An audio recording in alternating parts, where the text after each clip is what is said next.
Day. I said happy Friday. I'm like, I lost a whole day, y'all. It's Saturday. It's because it's late, and Saturday I'm usually on earlier. So happy Saturday, everybody. Happy Saturday. I lost the whole day. I'm like, happy Friday. And I was confident too. It's Saturday.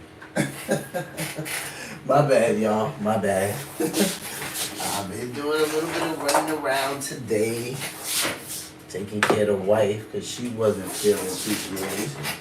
So my mind has been, and doing some work from home yesterday, not really today.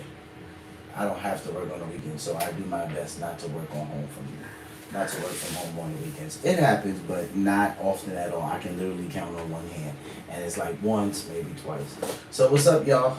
March 29th, 2025, on a Saturday. Welcome to the Cozy Corner daily live stream, where we stream over here every single day except Sunday.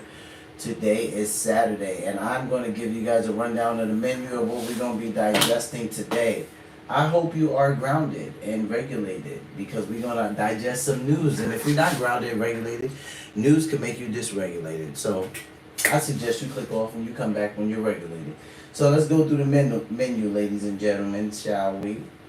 So first up, what order do I want to go in today? Oh, I'm all the way over here. Okay, let's start right here. We have Victor Hansen from the Daily Signal. Shout out to the Daily Signal, 718,000 subscribers. How Donald Trump is reshaping America in just 7 weeks.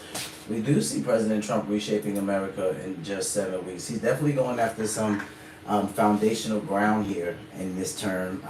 He's making some changes that he definitely wants to stick when he's no longer in office.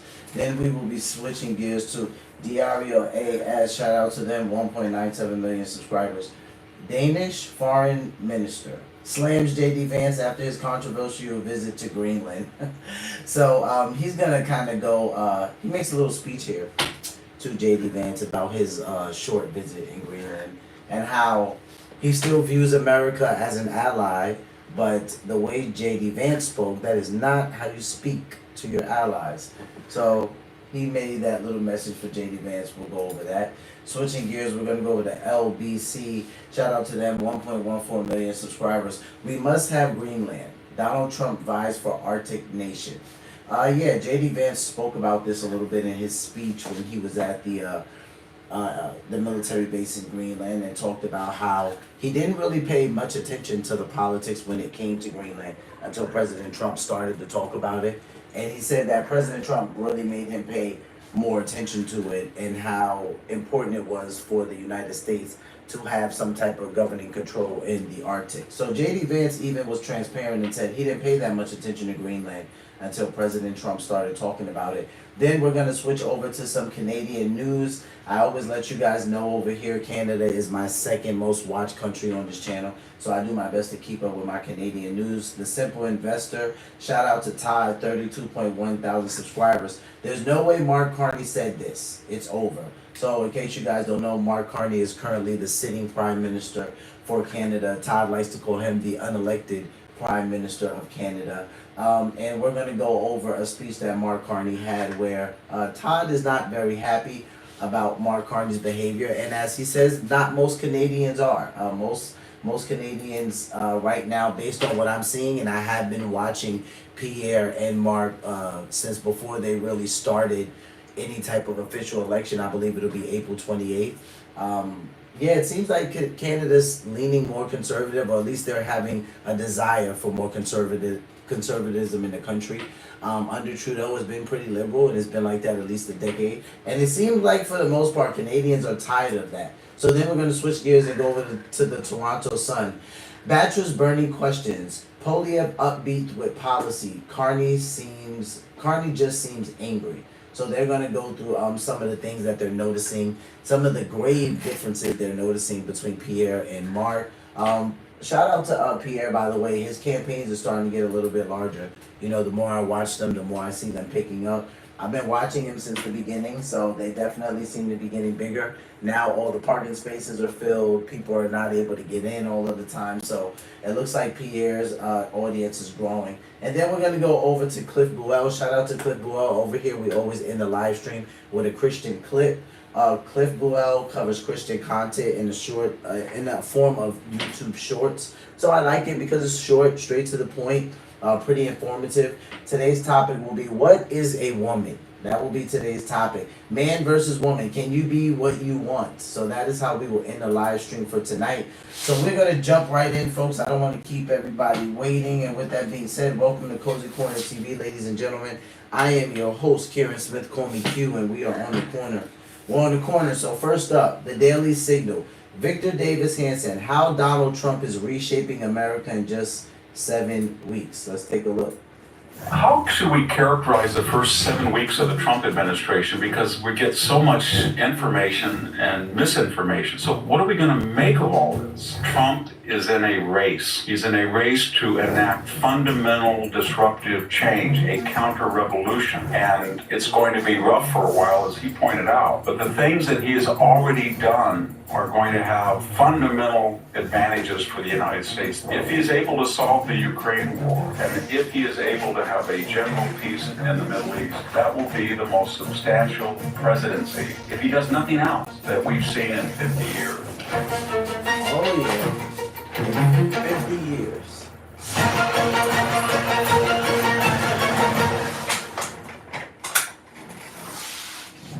Hello, this is Victor Davis Hanson for the Daily Signal. How should we characterize the first 7 weeks of the Trump administration? Because we get so much information and misinformation. Almost a day doesn't go by where the Wall Street Journal is predicting that we are headed for a recession, that our allies are furious at us, that the economy is on the brink. So what are we going to make of all this? I think it's time to take a deep breath and envision the first 7 weeks is something like the following. Trump is in a race. He's in a race to enact fundamental disruptive change, a counter-revolution. And it's going to be rough for a while, as he pointed out.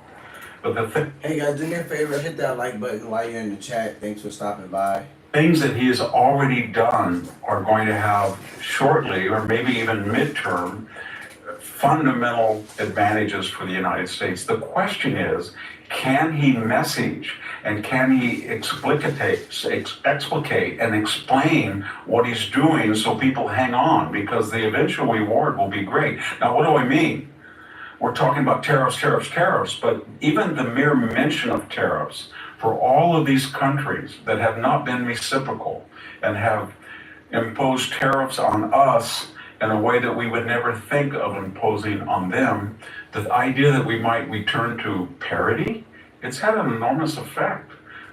I think Victor makes a great point here, and I want to speak to that a little bit. He says that with everything that Donald Trump is doing right now, he's in a race. And he says the question is he going to be able to explain and explicate to people what he's actually doing so they actually hold on? Because right now, it can seem like, and I know exactly what he means, it can seem like people can get tired of not many things changing, feeling like not many things are changing, especially pricing, and all we're hearing is tariffs. And because people don't understand a lot of this, it's kind of like, oh, Trump is in office and he's not doing much. So what Victor's saying, to his point of people holding on, it's kind of like even President Trump has come out and said, hey, listen, you know, a lot of auto industries have already started to build here. A lot of people started building out of country and switched up, and now they're building within the United States. And he said there's going to be a really big boom, especially in the auto industry. He says first, you're probably going to see construction go up. Then a lot of people are going to start making a lot of cars. So he was transparent during that press conference, and when he said, it's not like there's going to be a change like right now, tomorrow, but just give it some time. He said it's going to take a little bit of time. So when Victor Hanson says, is President Trump going to be able to explain that to people? It's because a lot of people are going to get impatient. A lot of people, because they don't understand tariffs and they don't understand, okay, eventually how does this make America great again if we start making money? They will start to give up and they will start to say, oh, we should have voted for a Democrat and we should put Democrats back in office, which is why even now there was a special election that was held in Pennsylvania yesterday. And I wanted to live stream it, but it was taking some time. And it was just a crazy day for me yesterday, so I didn't get to live stream the special election. But the Republicans actually did end up losing that, and they actually flipped the seat to blue. So before that, the seat was red before I think this last election here, and it was red by a really large margin. And this seat that was just currently flipped to blue, it was a seat that President Trump won by a substantial advantage. I believe it was like a 15-point advantage he had won by. So some of that could, if I'm transparent, if someone was to ask me, well, what do you think that's coming from? I would say some of it is panic. Some of them is people not. Some of it is people not understanding. You know, we're hearing terrorists, and there's some people who don't understand the economy. To them, they're just hearing more expenses, higher this, higher that. I don't see things drastically dropping. So to them, it's kind of like we gotta hurry up and put the Democrats back in office so we can see a change. And they're not really understanding that a lot of this stuff just takes time to go into effect. So I thought it was great that Victor made that point. Status that the economy is on the brink. So what are we going to make of all this? I think it's time to take a big, deep breath and envision the first 7 weeks as something like the following. Trump is in a race. He's in a race to enact fundamental disruptive change, a counter-revolution. And it's going to be rough for a while, as he pointed out. But the things that he has already done are going to have shortly, or maybe even midterm, fundamental advantages for the United States. The question is, can he message and can he explicate and explain what he's doing so people hang on, because the eventual reward will be great. Now, what do I mean? Explicate and explain in the same sentence, Victor. Explicate and explain. I'm like, you gotta space that out just a little bit more there. It becomes a tongue twister. We're talking about tariffs, but even the mere mention of tariffs for all of these countries that have not been reciprocal and have imposed tariffs on us in a way that we would never think of imposing on them, the idea that we might return to parity, it's had an enormous effect. Some $4 trillion of announced investment from the Europeans, from the Saudis, from the Chinese, from the Mexican government, from the Canadians even. That will create hundreds of thousands of jobs, and that is in the process of working out. When Donald Trump entered office in 2017, we were only pumping about 9 million barrels. When he left, we were pumping 12 million. The Biden administration immediately cut back, and then it decided before the midterms, hey, Americans like affordable oil, so then they continued the Trump plan and got up to 12, or almost 13 million barrels. Already in just 7 weeks, we have increased the amount of oil produced per day in the United States by about 1/3 of a million barrels, and we're on schedule to get up to about 14 million barrels by the beginning of the year, and that is coordinated with an increase in Middle East production as well. So we're going to see a moderation of energy prices, which may explain already why the inflation rate was not nearly as high as was predicted. And to his point, that 12 million, like you said, when Trump was in office, we were at 12 million. When Biden came into office, we went down to 9 million barrels of oil. And now we're projected to be at 14 million. And that's just by the beginning of the year. So that would be next year. That would be what put Trump in office maybe just at 1 year. We would already be at more barrels of oil than we were in by the time he ended his first term. We were at 12 million. By the beginning of next year, we'll be at 14 million. If we look at the border, it's amazing. We were told that the border problem was insolvable without comprehensive immigration reform. And there were 10,000 people swarming up per day. We don't even, nonchalantly, nobody talks about it anymore. But it's a revolutionary achievement. There's nobody going across the border illegally, or at least it's statistically insignificant. Yeah. The big issue right now is the left is cherry-picking judges to prevent not the deportation of somebody who's working, who's never been arrested, who's been here for 5 or 6 years, but criminals and people who already have been ordered out of the country are pro-Hamas, pro-terrorist supporters. But the point I'm making is, what we're doing now is phase 2. The border is essentially solved as far as security in 7 weeks. Now we're having a difficult task of trying to find out who these 12 million people were that Biden deliberately and with intent, malicious intent, allowed to come into the country. But the point I'm making is this is an incredible success. There's a final point that I want to make. We hear about Elon Musk is not authentically American, he's a Nepo baby, and we hear Jasmine Crockett threatening his person along with threatening Ted Cruz.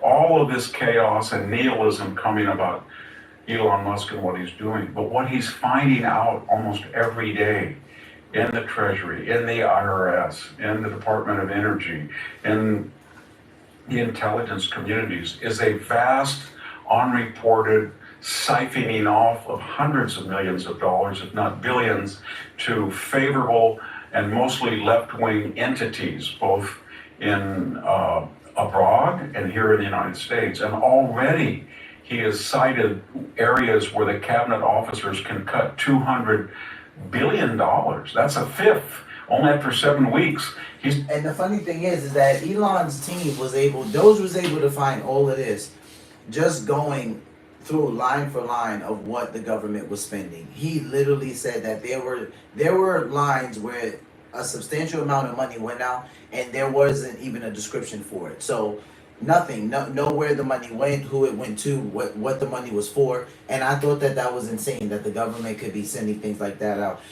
Another thing that's been really crazy is all these non-GOs, all of these non-government organizations that for some reason they're non-government organizations, but they're being funded by the government. And he's saying this is like the biggest scam that's probably out there in the government right now. So we know why President Trump is making such substantial steps in only 7 weeks, because this time when he went in, he's like, I'm going to pick a cabinet that not only I can trust, but a cabinet that's on board with my vision. And that's why we're seeing him make some of the accomplishments that he's making, even if mainstream media is not talking about it, because we already know that they're not going to talk about it.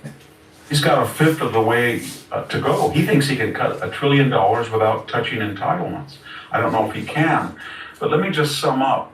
If Donald Trump is able to fulfill this promise of commitment by foreign entities of $4 trillion in investment, $4 trillion, if he is able to cut $1 trillion within a year or two, if he is able to solve the Ukraine war, and if he is able to have a general peace in the Middle East, that will be the most substantial presidency, if he does nothing else, that we've seen in 50 years. So, final word, everybody keep calm.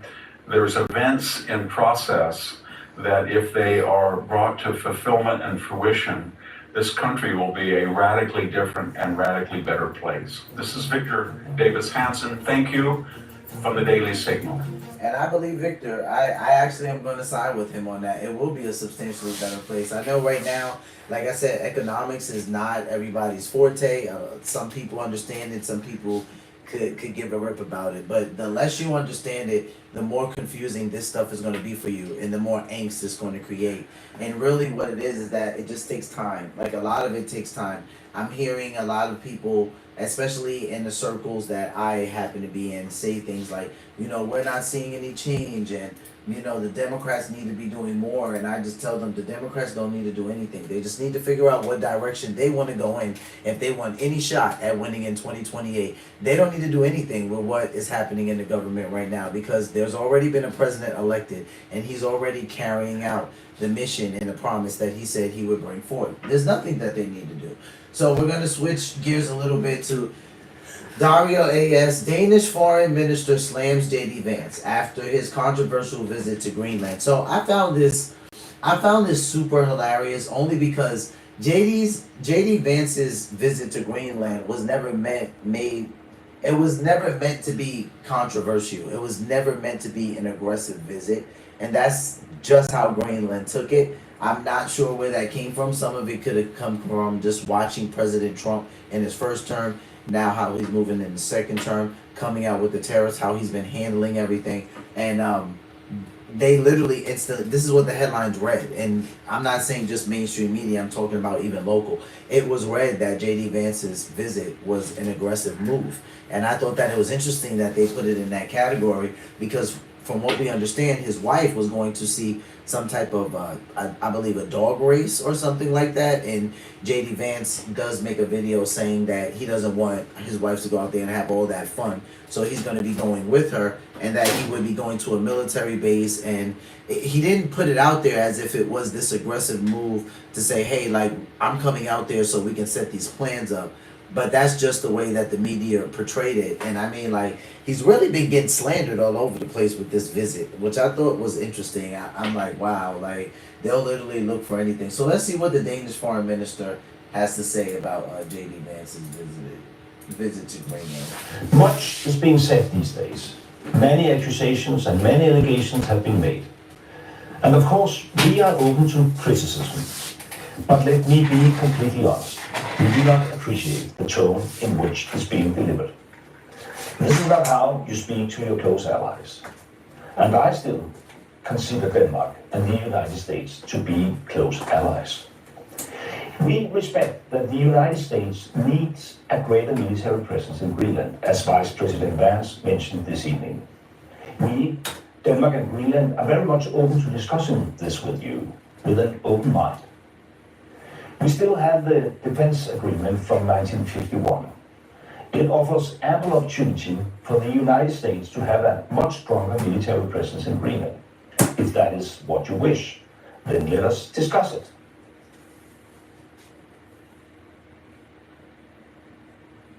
So they're just showing a warship going through the ice in the water. I guess they made this silent so they wouldn't get hit with a copyright. In 1945, the United States had 17 bases and military installations in Greenland with thousands of soldiers. Today, only one American base is left, the one Vice President Vance visited a few hours ago, and something like 200 soldiers. We can do more, much more, within the framework we have today.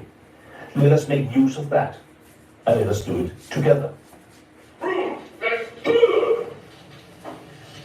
Hey guys, how we doing? Please, at ease. At ease. Good Lord, sit down and eat. Sit down and eat. Don't let the Vice President stop you guys from getting your job here. How we doing? It's cold as shit here. Nobody called me. The Vice President also stated that Denmark has done too little in the Arctic. The other day, he said that the United States has also done too little. And the fact is that we have all been harvesting the peace dividend. We all acted on the assumption that the Arctic was and should be a low-tension area. But that time is over. Status quo is not an option. And that is why we have stepped up as well. With a $1 billion investment in Arctic security just a few weeks ago, an investment that will provide more drones, more ships, more personnel, and more will come later this year.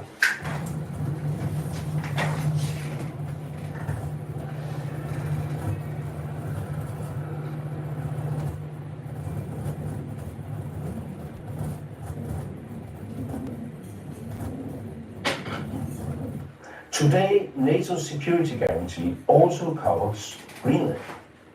But we very much welcome if NATO and allies will play a greater role in the Arctic. We will shoulder our share of the responsibility. No one should doubt that.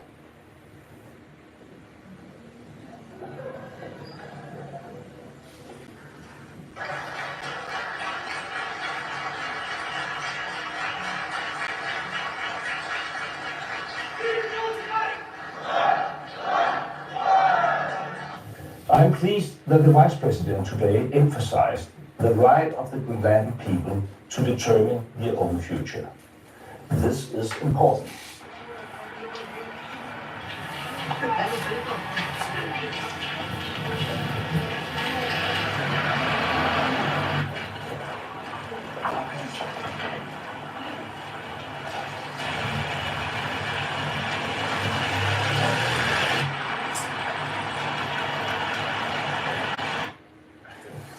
Why don't your department? It's cold there all the time. I think I would love that. So yeah, as I mentioned, I just thought it was interesting that literally, it's all over the place about his visit. You see something right here like Greenland Road, make America go away. I thought it was just very interesting. I mean, listen, I get it. You know, you're sitting there and as your own independent sovereign country, you hear this guy come in and he's talking about how, you know, we must have Greenland, because that's the one sentence that stood out to everybody that he said. And you know, it seems combative. It does seem aggressive to an extent. But J.D. Vance does do a good job at trying to explain himself. And he said, listen, like, we've already seen other countries come in and try to put Greenland into these hard, you know, these horrible trade contracts. And then next thing you know, the country is in, they're in a compromising position. They're in a position to where they might find themselves owing another country, and it's not the greatest country to owe, or it's not the greatest situation. So, and other than that, he talks about America wanting to have Arctic control, and him not paying attention to how important that was until President Trump started talking about it. So J.D. Vance was transparent and said, listen, I didn't even pay that much attention to it until President Trump started talking about it. And then as he thought about it, he's like, yeah, why does it make sense? Well, because Greenland is the only thing that's in between Canada and Russia, right? So it matters like what position Greenland is in, and President Trump is thinking about that. So J.D. Vance, you know, he went out there and he was transparent. He made the speech. And this is going to be one of the platforms that we're going to listen to that's not very much in favor of what he did. Just like we just saw the foreign minister of the Danish Foreign Minister talk about it. This platform right here, LBC, we must have Greenland. Donald Trump vies for Arctic nation. And that's because, you know, President Trump has been transparent about saying that he wants control in the Arctic. And it makes sense why. So if you guys just take a look at a world map, all of this stuff would make more sense, and you would see why President Trump is even bringing up Greenland to begin with. Because a lot of people are like, why are we even talking about Greenland? Just look at where it is on a world map and you'll see why. So let's see what they have to say about J.D. Vance's visit at President Trump. J.D. Vance is sort of, he's just like the world's worst diplomat. It's just an extraordinary ability. So he's flown into an American airbase in Greenland with his wife, who's complained that it's really cold, using language I can't use on the radio. Greenland, really cold. Whoever thought? And Vance then goes on and just basically makes loads of false assertions about how Denmark has treated the people of Greenland really badly. And the net result of this is just... He just said their security wasn't great. He didn't say really bad. 4 of the 5 parties, political parties in Greenland, have now signed a coalition agreement to oppose Trump and J.D. Vance and their attempts to essentially make Greenland an extension of the United States. The 4 political parties have signed a coalition just to prevent the plans of coming a part of the United States. I think that's hilarious. All 4 of them. They probably can't agree on anything at any other point in time of the year, but they all 4 came together and was like, yep, whatever Trump and the U.S. is trying to do, we don't want any part in it. Greenland, an extension of the United States. I mean, I just want to talk very briefly about the United States, Greenland, its attitudes towards Denmark. I was talking to Elliot earlier, and just said it just feels like the world has just gone completely mad since Trump's got to the White House. And we're sort of discussing it as we've lived for years and years and years, certainly since the war, under sort of agreed protocols about how things are done that people haven't really never really given much thought to before. It's just how things are done, and Trump's come in and smashed them apart. And whilst we yet to see any sort of sense of rebuilding from this deconstruction, this destabilisation, I have to say, if you lived in Greenland, in Denmark, Canada, Mexico, and some of this language that's coming out of the White House or from J.D. Vance, you really have to wonder. Well, I'm joined by Morten Runemand, a Danish political commentator and journalist from Denmark. Good morning to you, Morten.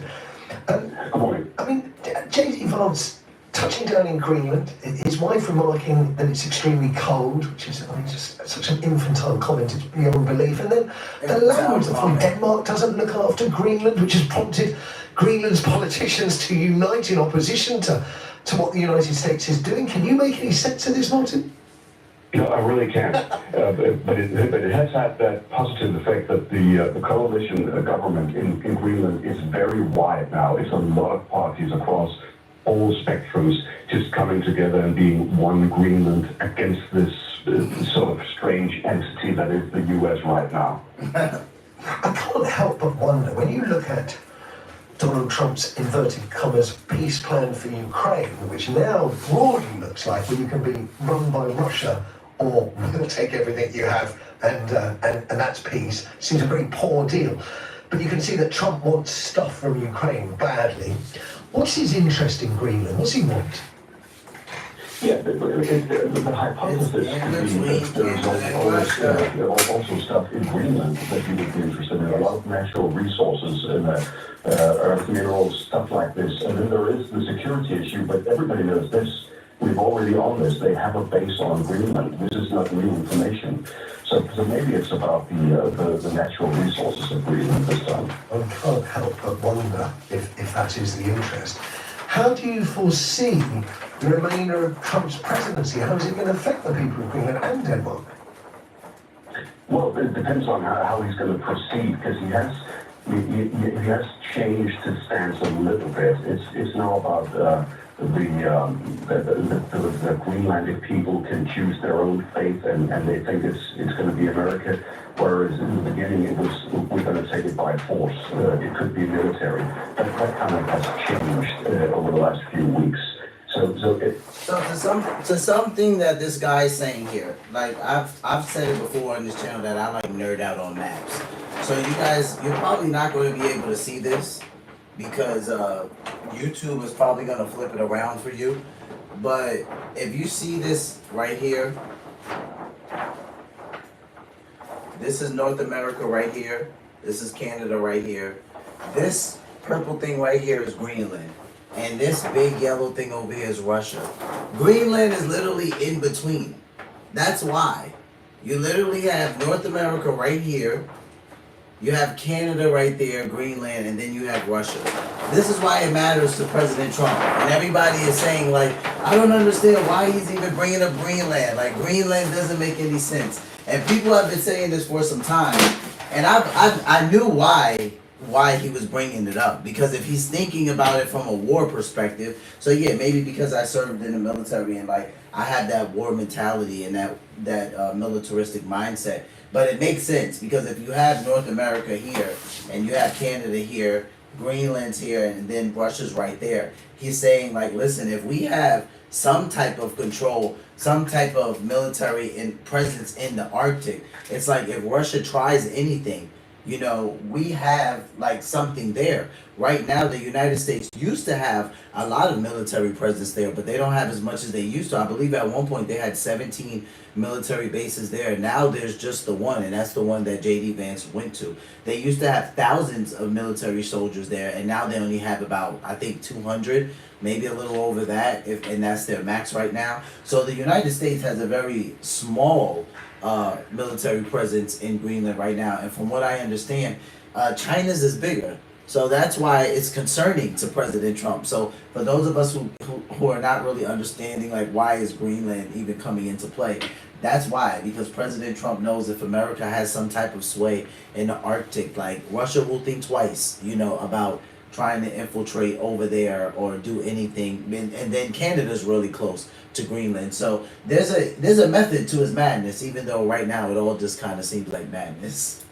A lot depends on which way he takes it in his rhetoric. He hasn't really done anything apart from these visits. But the next step is really up to him. It seems the Danish government is keeping in line with this is a part of our kingdom, and we will work, Denmark will work for the independence of Greenland, but over years, over time, one step at a time. My next question, I don't want it to sound crass, because as you rightly said, there was the sort of threat of they will take it by force, but is there a sense this is sort of like madness, like it's some kind of bad joke being played out by Trump? We are in disbelief. That's the reaction here. It's disbelief. The question is, what's the strategy? Why this method? Why It's is a this thing like that? military strategy. It lacks some It's sort a of war diplomatic strategy. elegance, and that confuses us, to say the least. That's part, I think, of this Trump sort of smashing down the protocols that the world has operated on since the war, and with nothing to replace them with at the moment. Yeah, but does it work? Things have been smashed. That's true, but we haven't really seen anything work. We haven't seen. Oh, that's the trick. We haven't had this epiphany of, oh, he's smart. Yes, it's just a lot of crashing stuff. It certainly is, and it doesn't offer you any comfort at all. But They don't have no idea what your they're friends talking in about. Britain was absolutely sort of stunned and mystified by it, as you guys are in Denmark. Just it's a crazy world, and it seems to be being made crazier for no really good reason. J.D. Vance arguing it's all about Arctic security. Yeah. J.D. Vance touched down on the U.S. base in Greenland. I don't know. Make track. Yeah, he touched down on the U.S. base in Greenland, but he touched down on the only one that you guys have. That's the point. Like, it's not like you can go visit 5 or 6 military bases like at one point in time it existed. 17, now we're down to 1. You know, he's making the facetious joke that, you know, J.D. Vance is arguing that the U.S. has interest in Greenland because of Arctic security, but J.D. Vance, he landed on the U.S. Military base. Yeah, the one you guys have out there, and the only one. Okay, if China has a bigger presence, that's a problem. And if Russia and China ever wanted to become friends and do anything, guess what?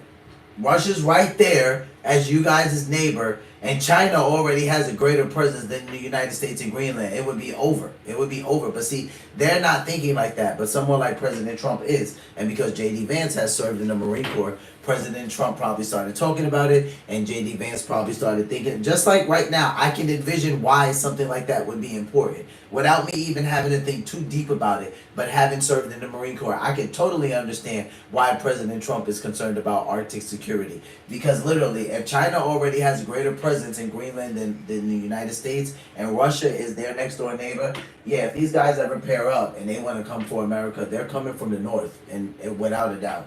So we're gonna switch gears a little bit, guys, and go to the simple investor. Still some news, but more Canadian news this time. So Todd has, there's no way Mark Carney said this, it's over. So we're gonna go over, I believe it was a small press conference Mark Carney had recently, rather, not even a day ago. And Todd covered some of it, so let's see what he has to say. It's been one hell of a week in the news with It so has. much going on, talking about tariffs, you know, politicians going way, way far astray with their comments. So I thought I'd kind of start wrapping things up. So one of the biggest things that happened this week was the fact that President Trump did acknowledge the fact that there's going to be tariffs put on automotive parts as well as automobiles coming into the United States to the tune of 25%. Now, one of the things that, as a Canadian, we need to break down a few things because the actual tariff itself isn't quite what it seems to be. You know, I've mentioned before in one of my other posts, you know, the devil's in the details. So before everybody loses their mind about all of a sudden Canadian cars going through the roof that are being sent and exported to the United States, the breakdown isn't what everybody thinks. So the White House did come out with the actual plan itself, and they did recognize. And Todd is going to do a good job at breaking this down. I'm going to read anything he puts on the screen to you guys. But he makes a great point here. It's not the breakdown that people think, because Canada doesn't necessarily make cars. Like, they, at least not the entire car. Like, they have parts of the car, but he's going to do a little bit of a better job breaking this down. The fact that we do already have a trade agreement in place. So the trade agreement in place he's talking about, they do already have. I'll read this to you guys. It says, importers of automobiles under the United States-Mexico-Canada agreement will be given the opportunity to certify their U.S. content and systems will be implemented such that the 25% tariff will only apply to the value of their non-U.S. content. USMCA compliant automobile parts will remain tariff-free until the Secretary of Commerce, in consultation with the U.S. Customs and Border Protection, CBP, establishes a process to apply tariffs to their non-U.S. content. Before. So if it's a U.S. car, they don't have to worry about it. If it's not, then that's different.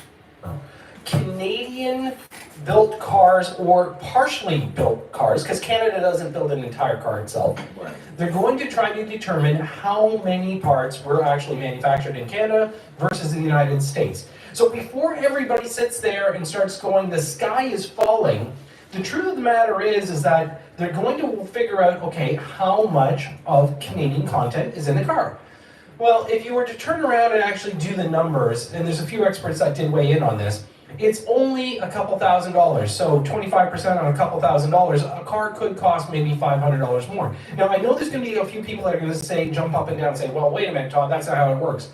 But the truth is that before everybody, reacts and starts, going crazy and starting tariff for tariff, which we don't need a tariff for, then perhaps we need to see, what we're truly looking at. And remember, these dates are always moving.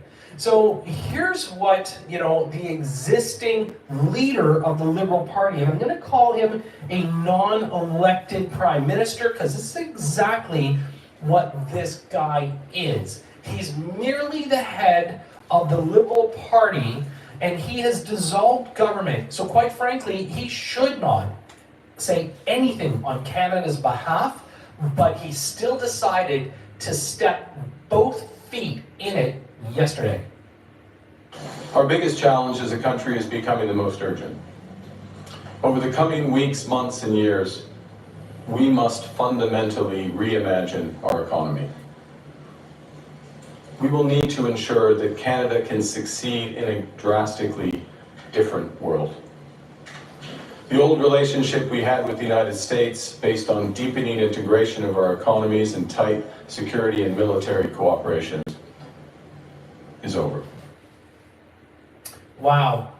You know what? I just want to let all Americans, and I'd love to know that if Donald Trump would listen to my podcast, but the truth is, he's not speaking for Canada. I want to be very, very clear. Mark Carney is not speaking for Canada.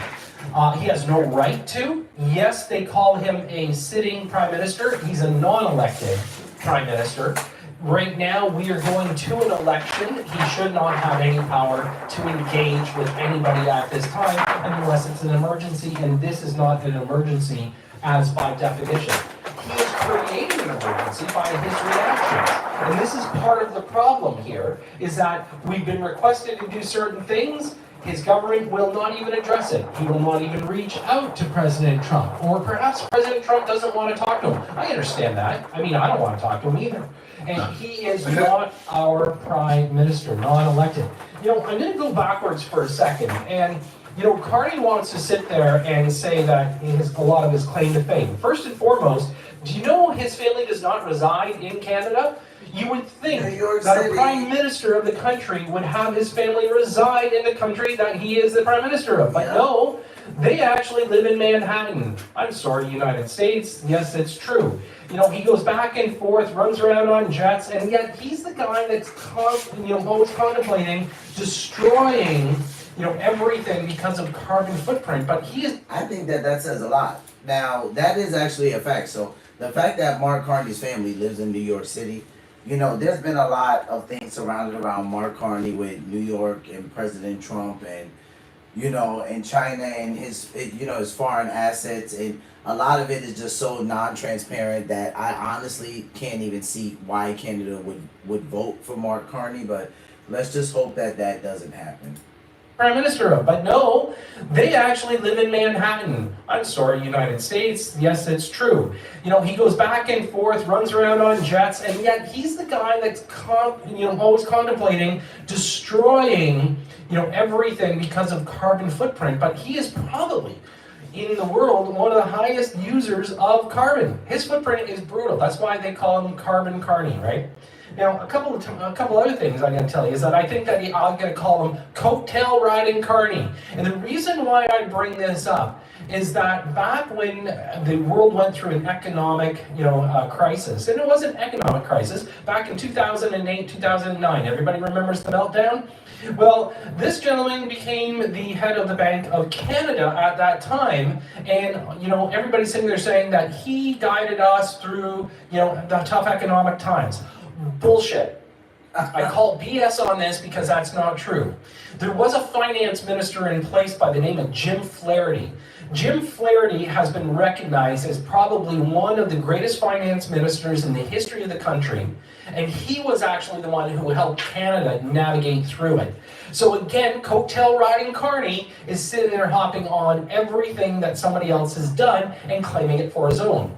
Well, here he is. He's now, hopped off the coattails of Justin Trudeau, who, by the way, is leaving a wreck of a country. And now he's sitting there saying, "Oh no, we're going to do everything different." Yeah, but you were the one encouraging our current situation. So this week has really turned around and shown us a lot about our Canadian politicians. And the fact is that the current leader of the Liberal Party, who's vying to become the Prime Minister, is truly not looking out for Canadians' best interests. There's one other guy that's not looking out for Canadian best interests because he sits there and he thinks that a bully tactic is the way to go. And that's Premier Doug Ford. And this is what Doug said this week. Premier Doug Ford. We like Dougie over here, right? Well, we talk about Dougie over here. Doug Ford would be the premier. I think he's out in Ontario.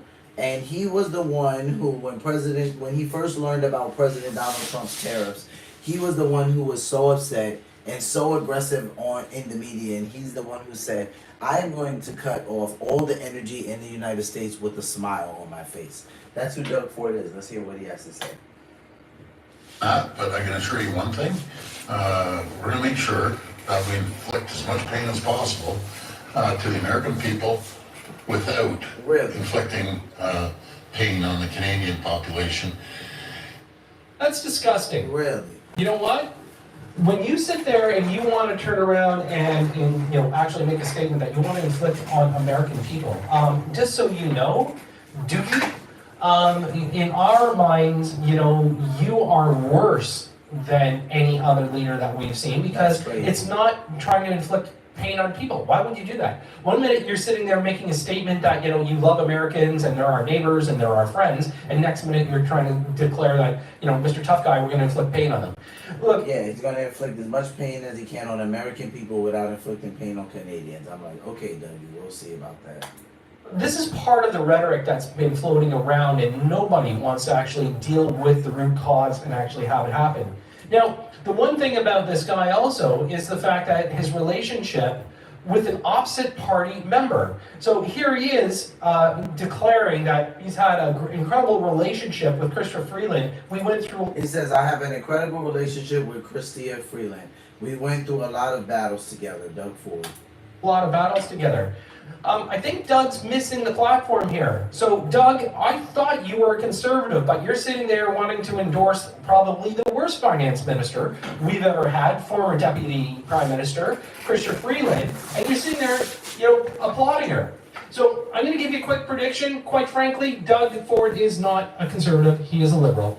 And I think what he's doing is he's setting himself up for years in advance so he can run for prime minister as a liberal, because right now he's certainly not doing it as a conservative. So Doug, you know what? Check yourself. You weren't voted in as a liberal. We don't want a liberal mandate here in Ontario. What we need to do is get people that are worrying about Canadians. Doug, this is one of the most important things. And Mark, you know what? We know you don't care about Canada. You have the World Economic Forum stamp right on your forehead. You're telling us what you're going to do to us. You have done this around the world. The fact that you're sitting there talking about, distancing yourself from the United States. Look, Canada needs to become independent. We know that. We need to do more for ourselves. Folks, as Canadians, it's time to make a true choice.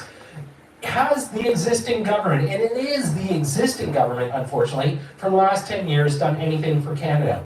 We went through an economic boom, and yet we're more in debt than we've ever been. We're in bigger trouble, no housing, no clear direction, and yet they want to come back in for another 4 years of ruining Canada. You know, this is a really important decision for people to make at this time. I'd love to hear your comments on this stuff because it's very important that as Canadians, we all get on the same page. Okay, the existing government is very clearly not looking out for Canada. They can sit there as lip service if their lips are moving their line at this time, and we all know it. What we need is somebody that's actually going to turn around and focus on individual Canadians, focus on manufacturing, looking at what we can do to be more independent. Let's utilize oil, let's get pipelines going, let's actually turn around and progress our country. You know, Danielle Smith out of Alberta has some pretty good ideas, and I know there's going to be a love-hate relationship with her, but at least she's smart enough to know that, look, we need to work with our trade partners, not alienate them. Yep. Right now, that's existing, and it's happening with our existing government. Anyways, like I said, how I wrap this up every single week, as a Canadian, I hope that everybody is watching out for themselves, their neighbors, their family, their children, and the next generation. Thank you for your content, Ty. Yeah, I think he makes a great point here. You know, he always goes on record to say that Mark Carney is an unelected official. He is an unelected prime minister. And I think that he's saying that to give you guys, you know, warning up ahead. He's like, listen, this is a huge red flag. You know, this is someone who Justin Trudeau appointed as his economic advisor. This guy pretty much drove the Canadian economy into the ground. And now he's in position to run for prime minister and run the entire country. This is not something that we want. Wake up, people. So I think that Todd's doing an excellent job in covering this. I tend to follow him in the Elevate podcast they do, and the Toronto Sun. So I tend to follow those three guys for my Canadian news. Speaking of Toronto Sun, we're going to switch gears and jump over here. Bachelor's burning question. Polyev upbeat with policy. Carney just seems angry. So this is a little bit of a longer clip. Might not play the whole thing, but let's take a look. They're just kind of talking about the election, the candidates, what they're seeing in Pierre, what they're noticing in Carney. So I think this is important. They provided some pretty good information here. Well, it's been a few days and the leaders are out there. The campaigns are roaring. But are you paying attention yet, Canada? Hello, I'm Adrienne Bachelor. With me are Brian Lilly and Lori Goldstein. Okay, Brian, we've had campaign commitments. There are promises. The leaders are crisscrossing the country. Let's talk a little bit, first off, how the leaders... Now, these are the three that are running, right? This guy, I don't cover him too much because a lot of people that I see in Canada, even covering anything about him, they're not in huge support of him. So if I'm trying to think about someone who we could refer him to in our country, but the person that I'm thinking about probably actually did get more votes than him. But I want you to think, when you see these three people, I want you to think about like President, you know, like President Trump, let's say Biden or Kamala Harris, and then over here, let's say RFK. Or we could say Biden and then Kamala Harris. So that's where this guy plays a role at. If I could paint a picture for you guys. He's someone who is running. Canadians know about him a lot, like a good amount of people are familiar with him, but he's definitely the underdog in the race right now. Ever since President Trump said he'd rather deal with the Liberals seem to be doing better in Canada, but before that, the Conservatives were leading by about 35%. So it was a huge margin. And then, you know, President Trump chimed in, which they called election interference, which I can't get mad at them for that, you know. He didn't necessarily interfere, but I think he knows that his voice has some sway, and it definitely did in Canada. So let's take a listen. Have been performing on the campaign trail. One very experienced politician, another inexperienced, I don't even know, politician, if we can call Mark Carney that, and another leader of the NDP where most people aren't really paying attention. Yeah, see? Yeah, that's kind of the problem for Jagmeet Singh. He's trying to find relevance. Even after Donald Trump announced the auto tariffs on Wednesday, he was jumping out in front of the camera right away trying to find relevance. But the sad part is for the NDP, folks aren't paying attention to him. And if they are, they're saying, oh, I think I'll go vote for Mark Carney and the Liberals instead. It's kind of a weird campaign. The polls have shown the Liberals growing over the last little while, but you know, objectively, Pierre Poilievre has been running the better campaign in terms of being on message, being jovial, being positive, putting out very good policy each day. Mark Carney it's been an odd campaign. So while Poilievre has been going into the GTA in areas that the Conservatives don't hold, he went to Quebec City, an area they normally do pretty well, and now he's off to the BC Lower Mainland. He's playing an offensive game. The Carney Liberals have been playing very defensive. They first went to St. John's, Newfoundland, then they went to Gander, then Halifax, then Windsor. They were in areas that they already hold where they're expected to do very well, and regardless of how the final outcome is, Atlantic Canada is going to go very Liberal. And he has not had clear messaging. There was one day, I think it was Monday, I watched his message of the day announcement, watched the whole thing, and I got to the end and I thought, he talked about a lot of different things, but there was no clear message. And at various times, he's also been snippy, condescending with journalists. Oh yeah. Lori, we know that the polls were roaring for the Conservatives before Justin Trudeau quit, and then the Trump factor comes in. We're going to dive a little bit deeper into that. But I'm wondering, from the Conservatives' perspective, they're still talking about the things that matter to Canadians, the affordability issues, the housing crisis, the high taxes. Do you see some of this messaging from the Conservatives? The Liberals seem to be taking some of that and putting that out there as their own. So, stealing Conservative ideas to make it Liberal plans. Yeah, we saw a lot of that in the United States, right? At some point, President Trump was like, he's going to buy Kamala Harris a MAGA hat because she started saying all of the things that he was saying in his campaign, right? Or she started to at least mirror some of them. So now they're starting to see Mark Carney kind of do some of the same stuff to Pierre Poilievre, which it isn't shocking to me. The way they're running Mark Carney's campaign, he's very much running like a Joe Biden in the sense where he's not very much in the public square or the public eye often. And when he is, they're all right. He seems to be snippy with the reporters. He gets mad at the questions that they ask. Sometimes he'll say things like, I don't understand what your question is. What's the problem? Like, what law am I violating? Like, so defensive instead of just being personable with the media. So yeah, it's very noticeable that the Liberals are doing that in Canada just like they did it over here in the United States. It's nothing new. The Liberals steal other ideas from the parties in elections and then ignore what they promised. But I think that, I think the most... He said this is nothing new. The Liberals steal from other parties in elections and then they ignore what they promised. This is no secret. But I think that, I think the most significant factor politically is what Brian identified first off. The NDP vote is collapsing, according to these polls. They're into single digits. Given these current polls, they might not even make official party status if it holds until. So that's boosting up Liberal support. Most of the polls show either that the Liberals and Conservatives are dead heat, or the Liberals are ahead in elections and then ignore what they promised. But I think that, I think the most significant factor politically is what Brian identified first off. The NDP vote is collapsing, according to these polls. They're into single digits. Given these current polls, they might not even make official party status if it holds until. So that's boosting up. Hold on, guys. I want to check something real quick.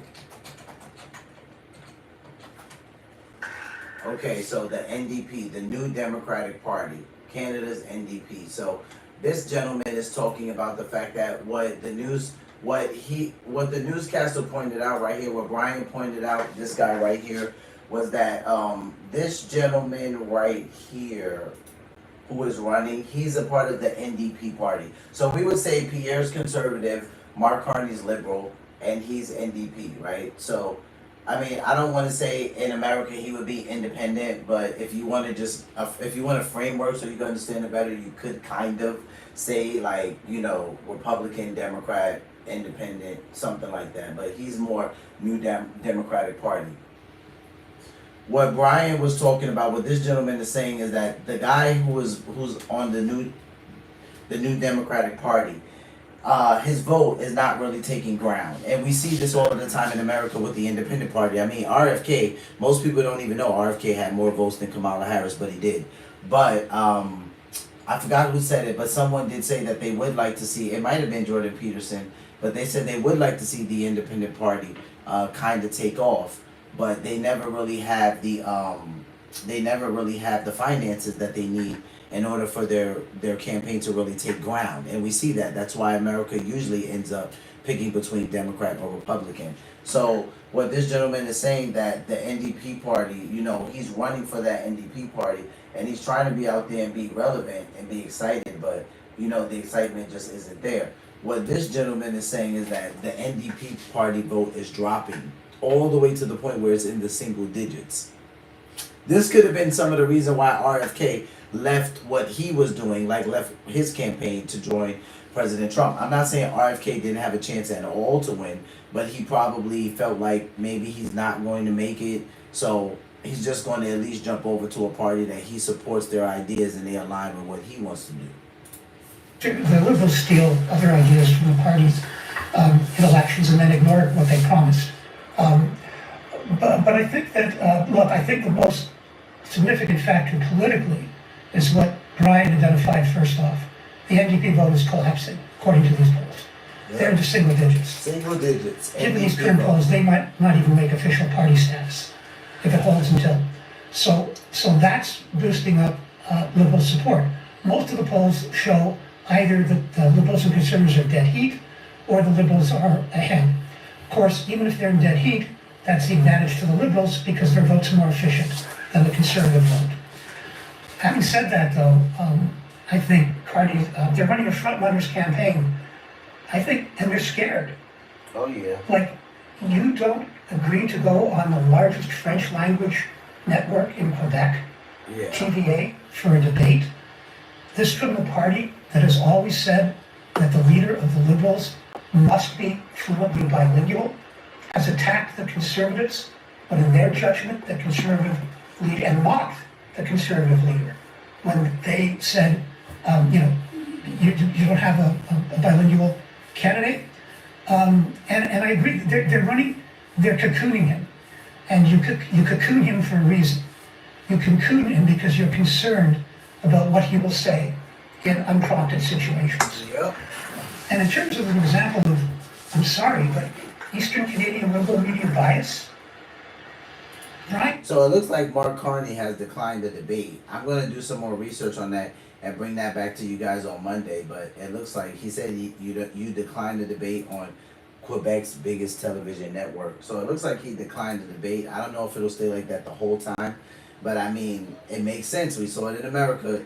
At first, we didn't even think Joe Biden and President Trump would have a debate, and they did. Joe Biden did horribly. And then when Kamala became the presidential candidate, for the most part, she was acting like there wasn't going to be any debate. Like, she was kind of saying she didn't even want a debate. So I thought that was extremely interesting. So either the Liberals and Conservatives are dead heat, or the Liberals are ahead. Of course, even if they're in dead heat, that's the advantage to the Liberals because they're... And remember, when Kamala Harris was acting like she wasn't going to debate, you even had people like RFK, a lot of people start to speak up and say, there's no way. RFK said if my uncle and my dad were alive and they saw a Democrat that wasn't willing to have a presidential debate, they would say that that person shouldn't be running for president. I think, and they're scared. Like, you don't agree to go on the largest French language network in Quebec, TVA, for a debate. This from the party that has always said that the leader of the Liberals must be fluently bilingual, has attacked the Conservatives, but in their judgment, the Conservative leader, and mocked the Conservative leader when they said, you don't have a bilingual candidate. And I agree, they're cocooning him. And you cocoon him for a reason. You cocoon him because you're concerned about what he will say in unprompted situations. They're cocooning him. And in terms of an example of, I'm sorry, but Eastern Canadian liberal media bias, Brian, he's been very snippy with the media. I haven't seen a lot of stories in most of the mainstream media about that when for over a year they attacked Carney for being snippy. Polyev, sorry. They attacked Polyev for being snippy. Yeah. Like to me, these double standards are so apparent.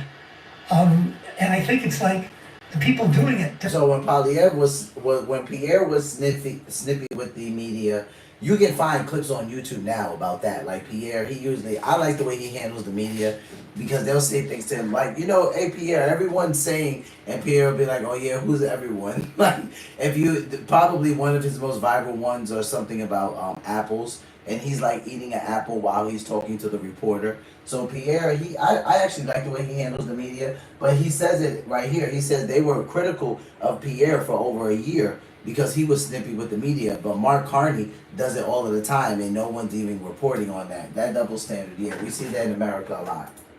They're like fish in the water. They don't know they're in the water. And of course that will help the Liberals and Carney. And so, look, it's the first week. We have a month to go. Anything can happen. Nobody has sort of hit themselves with a bargain rate yet. Like one of those things. But to me, it's competitive. And as for the Conservatives, to me, you don't change you've got to tell people what you believe and who you are. If you try to do something else, voters will spot it. Yeah. All of those issues that we're talking about in terms of what the economy was like prior to the election, Mark Carney said in the Liberal leadership debate on February 25th, they were talking about the strength of the economy, and he went, I'd just like to say something about the strength of the economy. And what he said was by over-bringing in immigration and by overspending, he said, we were in bad shape before the tariffs. That's what he says in the Liberal leadership race. Last week, he said, oh no, it was all Carney and the tariffs. So to me, you point out those discrepancies, point out those issues. But as I say, we got a month to go. It's only been a week. It seems like a year, and we'll see what happens. Brian, I want to sort of pick up a little bit more. We saw Pierre Polyev earlier this week out with an announcement with a massive turnout for at his rally. Perhaps in areas where Conservatives never had that much support before. We're showing some video of that here. And then juxtaposing that again with Mark Carney, who isn't used to having to answer questions from the media. I get the impression, and I feel that this is in part why his team is bubble wrapping him. They're running like a 2020 Joe Biden campaign from the basement. They don't really want him out there, maybe one or two questions at an event. But I want to show this, it feels like he's got a almost disdain for being questioned. Let's just have a look at this. Specifically, as we throw this clip, most of these are female reporters that he's dealing with. Doesn't quite talk the same way to the male reporters. Here it is. Uh-oh. Look inside yourself, Rosemary. OK, so, ça suffit, hein? I wonder if people care. I wonder, us in the media have such a low, people have a low opinion of us in the media already. I don't know if people really care about that, but it's less about talking to the media. It's more about, you say you want to be out there for Canadians. Do you know Canadians? Are you talking to them? Are you just standing there for a photo op? On that point of does he know Canada and Canadians, he got the name of École Polytechnique wrong. He was talking about one of his own candidates and got her name wrong, Nathalie Provost. And he mispronounced her name and then said she was a survivor of the massacre at Concordia. No, it was École Polytechnique, a very different school in a different part of Montreal. And part of why that may have happened is that Mark Carney left for Harvard in the mid-1980s. He graduated in 88 or 89. The Montreal Massacre was December 6, 1989. Any of us that were in the country, old enough to know what was happening, know where we were when we heard about it. Carney did not. So think about the way he just said that. He's talking about this thing that happened, and he's like, this is something that if you were old enough to remember, you were in the country, you know where you were at and what you were doing when it happened. So for people like us, this would be like he's talking about 9/11. And Mark Carney basically, this would be like someone questioning a presidential candidate for the United States on 9/11, and that person, I don't know, gets the date wrong that the towers fall, or they think it was one tower instead of two. Like, they're making mistakes on details that if you were in the country at that time and you were old enough to comprehend what was happening, you remember. Just like I know that when I first got wind of 9/11, when it was happening and the towers were falling, I was in math class. So it's like I was in 8th grade math class. So I remember this day. I remember what my mother being at work and getting stuck downtown in Manhattan. She didn't get home till much later in the day because they had stopped all of the trains. Like, you remember this stuff if you were in New York and you were old enough to remember what was happening. So when they're saying, like, do you know Canadians? Do you talk to Canadians? It's because he's getting simple history, like something like that, wrong. Something like, literally, this would be like Barack running, I don't care, Joe Biden, Trump, Kamala, and someone's asking them about 9/11 and they're just screwing up all the details. Any American would be looking at them like, are you kidding me? Everyone knows what happened in 9/11. Even if you weren't in New York City, you know what happened during 9/11. He doesn't know Canadians. And then, that one clip of him telling a reporter, I believe from Radio Canada, CBC's French arm the other day, she was just asking him, are you going to talk to Donald Trump? She wasn't berating him. It wasn't a nasty question. This is just after the tariff announcement. And he's like, ça suffit.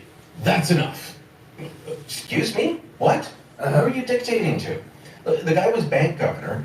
And let me tell you, because I used to cover Mark Carney when he was bank governor during the financial crisis, a bunch of us who were political reporters had to go out and now cover the bank governor, which normally, you don't pay attention to that, leave that to the financial guys.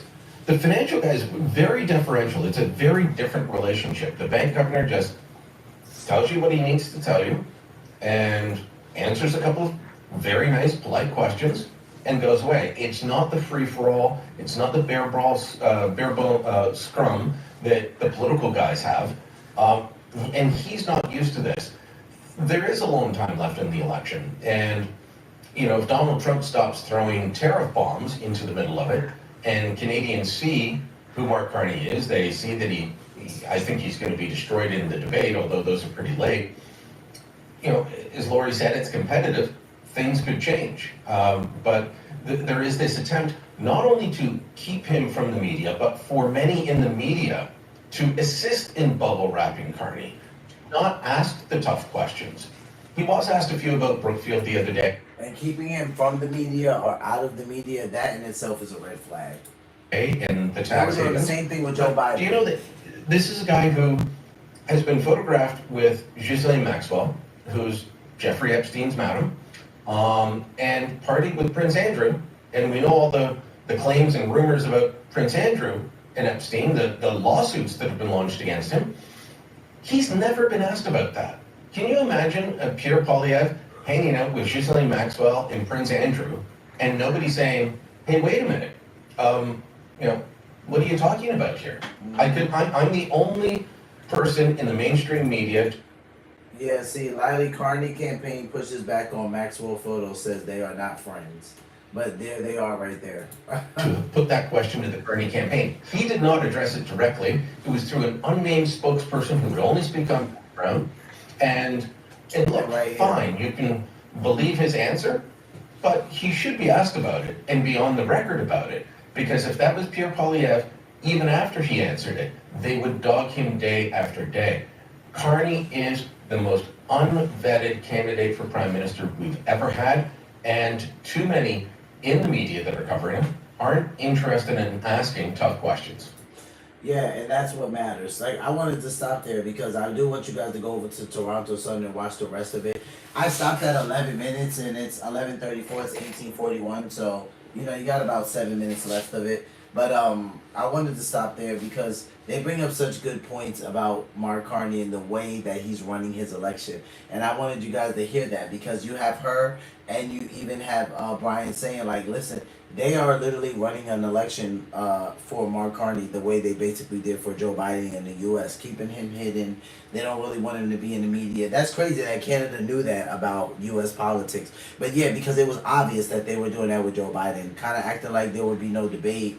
Then Kamala comes kind of acting like there'll be no debate. So a lot of the things were suspect, and I say like that's what you guys have to look out for. Like the suspect is what matters. You have people that like no matter who I'm voting blue.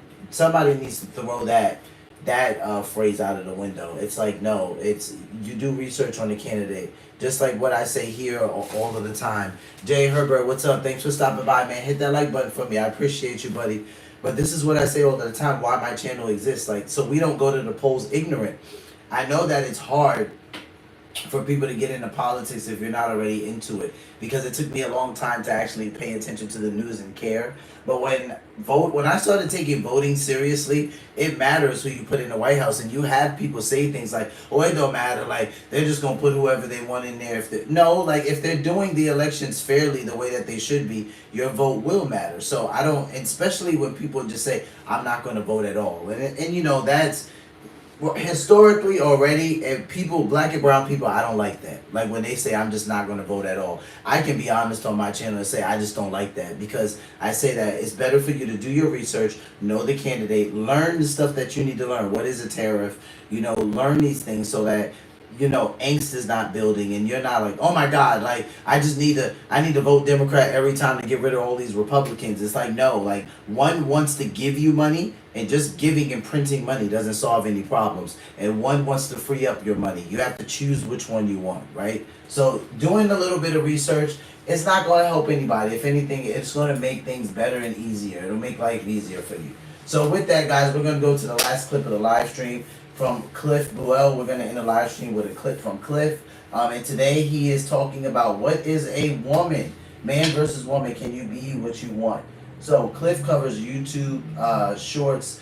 He usually covers Christian content in the form of YouTube shorts. I like his content because sometimes he does long-standing podcasts, but his YouTube shorts, quick, straight to the point, very easy to understand, and I appreciate that because it allows me to end my live stream every night with Christian content that I get to talk to you guys about. So let's listen to what is a woman.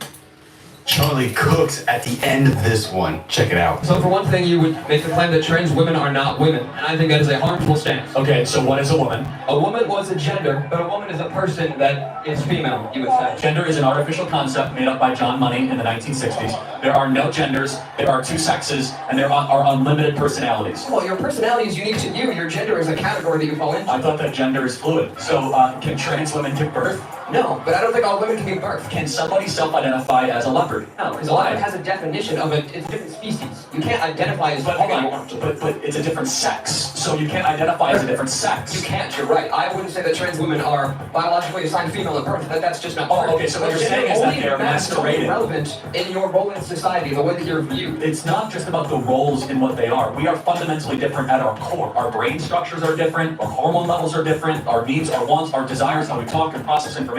God made us uniquely different. It's not just how you look, it's not just how you present. Charlie Cook's. And I think that that's very true what Charlie Kirk said there. Shout out to you, Charlie. Thanks, Cliff, for that clip. That I appreciate that because Charlie did cook in that one, but it's crazy that you have to call that cooking when it's also just common sense, right? And this is a very young student. Charlie usually is at universities talking to students about this type of stuff, which I like to see his crowds get bigger and bigger. They're so much more huger than what they were in the past. And he talks about it, how before he would go to these college campuses and basically there'd be a few people there and get heckled. But now, he has like a really good audience to show up and they ask questions. And I mean, this person said that, you say trans women are not women, and I think that's a harmful stance. Okay, he's trying to be respectful of people, but Charlie's argument is, what is a woman? If you're saying that by me saying trans women are not women and I'm taking a harmful stance, then you give me your definition of what a woman is, because I'm saying that based off what my definition of a woman is. So, and then he kind of like goes back and contradicts himself, because he says, I wouldn't say trans women are biologically or born biologically women, because that's just not true. But that's because he said that just Charlie saying trans women aren't women is a harmful stance, right? And Charlie's first retort to that is, what is a woman, right? He asked that question because if you have a problem with me saying trans women aren't biologically women, you more than likely have a different definition of what a woman is than me. So I think that Charlie made a good point when he said it's not just about how we present, like we were fundamentally made differently. The way we think, the way we process, the way we deal with emotions, right? The way we deal with problems, the way, we view protection. Like a lot of things are just innately different, and it's not just about, oh, you look like a guy, so I'm gonna call you a guy, you look like a girl, so I'm gonna call you a girl. It's more about what's innately in the person. God made us a certain way, right? So men and women are not the same type of people. And the kid says, I love it because he says, like when Charlie says, can I identify as a leopard? The kid says, no, you can't identify as a leopard because that's you can't identify as something that you're not. That's a different species. And Charlie Kirk is like, okay, and that's a different sex. So he's like, so then you can't you can't be a woman and just identify as a man because that's a totally different sex, and you can't be a man and just identify as a woman. And to all of the people out there, because everybody on my channel is not a Christian. Ever since my content has subtly changed, I wouldn't say subtly, but changed. I have a lot of different people on here who maybe don't support my Christian views, or they don't look at things the same way that I do, and I'm fine with that. I don't want everyone to come on here and agree with me, then it would be boring. But even if people come on here and disagree with me, that doesn't bother me, right? It doesn't shake my faith. It doesn't make me doubt Jesus. It doesn't make me think that I should go read the Quran or something like that. It doesn't do anything, So we can agree to disagree. I think mature adults are able to do that. And it's no harm. These people, Charlie Kirk is not saying that I hate every gay person and trans person in the world. He's just making a point to this argument here because this individual is saying that he thinks his stance is harmful. So with that being said, guys, you can always fast forward to the end of the live stream and get the clip it, share it with somebody. You never know what someone's dealing with, what they may need to hear. You might think that this isn't relevant or this isn't going to resonate with someone, but you just never know. We don't always tell even our closest friends what we're dealing with. We should, but we don't. So with that being said, guys, I appreciate you hanging out, J. Herbert. I might not agree with you on every aspect of your life, but that doesn't mean I can't respect you as a person. 100%. I think it's so immature when people are like, oh my God, like, you don't agree with me, so you must hate me. And I'm like, okay, you're drastic. That it doesn't mean that. Like that's overzealous as I don't know what. But you have people that are like that. I'm not easily offended. So if people don't agree with me on something, that's fine. There's plenty of people that don't agree with me about God. They don't agree with me about politics. I sit in circles all of the time where just because the way I look, people think that I should vote a certain way. And it's ridiculous. So if I can have the conversation with the person, I have it. If I can't have the conversation with the person, that's unfortunate. And I just pray that they grow at some point. But because it's important to be open. You can't even learn and you can't even grow if you're not open. There's nothing that no one is receiving with a closed hand, but people do it all of the time, So some people are afraid to be open because they don't want to be hurt. I mean, if you don't move in the spirit of offense, you don't have to worry about being hurt. I'm not offended because somebody doesn't agree with me, but some people take that type of stance. So I think far too many people are just looking for a reason to be offended. Yeah. It is pretty sad. Like looking for a reason is kind of weird too. But it's funny because as a Christian in scripture, I see Jesus talk about this and he says that it's impossible to avoid offense. So we're going to be offended. Like people are going to say stupid stuff. They're going to say ignorant stuff or arrogant stuff, or just have erroneous statements that they make. And we just kind of have to deal with that. It's impossible to avoid being offended. But then he goes on to say, woe to the person who offends, right? Woe to the offender. So it's like, I don't try to come on here and offend people. And if I do offend somebody, I literally will out in public say I apologize to them because that's not my goal to offend them. And when someone is being aggressive towards me and they just don't agree, I'm like, dude, it's fine. We don't have to agree. You know what I'm saying? We can agree to disagree and I don't have to hate you, but you have people that they just look at things like that very differently. So with that being said, guys, I'm going to go for the night. Remember, we do not stream on Sunday, so I will be back on Monday. You guys enjoy the rest of your weekend. We'll be back every single day next week because we stream every day on this channel except Sundays. So usually throughout the week, we are here from 1300 to 1600. That's 1 p.m. to 4 p.m. Sometimes I'm on earlier rather than later, but usually my general time to jump on here is about 1500 to 16:30. So about 3 o'clock in the afternoon to 4:30. And I usually say my military time for my people in the military that watch me. Shout out to all my vets. That military time is just like, that's how their brain works. So I try to say it so they know we can't control what people think and say, but we can control how we respond. That's all we can control. That's all we can ever control, right? And that's even the case in marriage, right? You can't control what your spouse thinks. You can't control how they respond to what you say.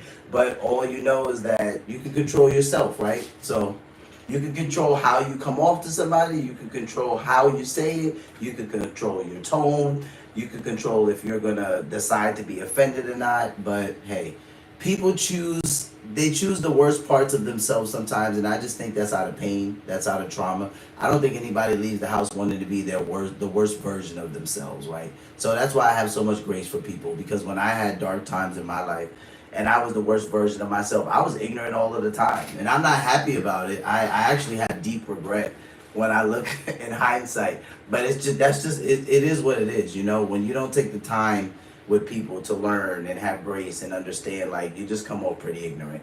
So with that being said, guys, enjoy the rest of your weekend. I will see you guys on Monday. Wherever you're at, if it's nice weather, go outside. If it's not nice weather, just do something to aid to your mental health, right? So you're healthy, right? So when we come back on Monday and we're digesting all of this news, we're not being dysregulated because of the craziness in the world. So until next time, guys, what do I always say? Take care of yourselves, take care of one another, love yourselves, love one another. I'll see you next time. Peace.